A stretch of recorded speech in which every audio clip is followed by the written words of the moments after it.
Yeah, check this out guys. Abangan nyo po pala yung mixtape ko under Dilang Canto Production.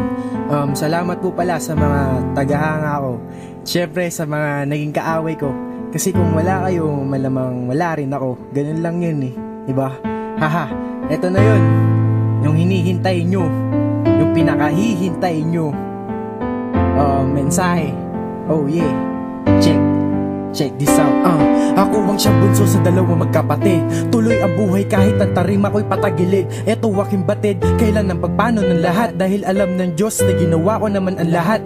Alam ko na minsay, naging salot ako dito sa mundo. Pero alam ko na iiba, imay sa akin ang mundo. Lumabas pa ng totoo, di na mababago ang lahat. Dahil sa ginawa ko, kayang baguhin ang lahat. Naalala ko pa noon na lagi ako napapagalitan. Mula sa bibig ng aking ina, ako'y napapagsabihan na wala ka naman mapapala sa mga kaibigan mo. Pero dito ako nahubog, lumaki sa buhay na totoo. Marahil totoo na sa inyo ako'y naging masamang anak. Pero kasalanan ko ba na ako ang naipanganak? Dugong dagta, minana mula sa angkan ng pamilya. Ganito din kaya anak ko pag ako'y nagkapamilya.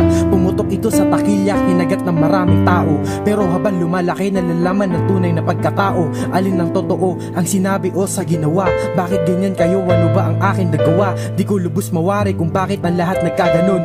Nagmistulan tuloy ito na parang mga letrang patapon. Marahil nagkataon, sumikat nga ang aking pangalan. Pero hindi habang buhay, sikat ang aking pangalan. Pangalan at panghalip, malamang ang malaki ay nagkaiba.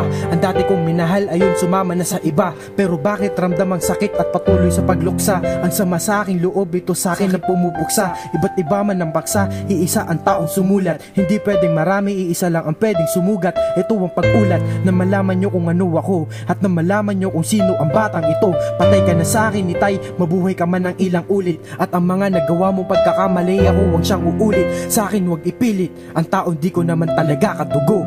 Dahil alam nyo, nalalaban ako hanggang sa huling patak, aking dugo. Yeah.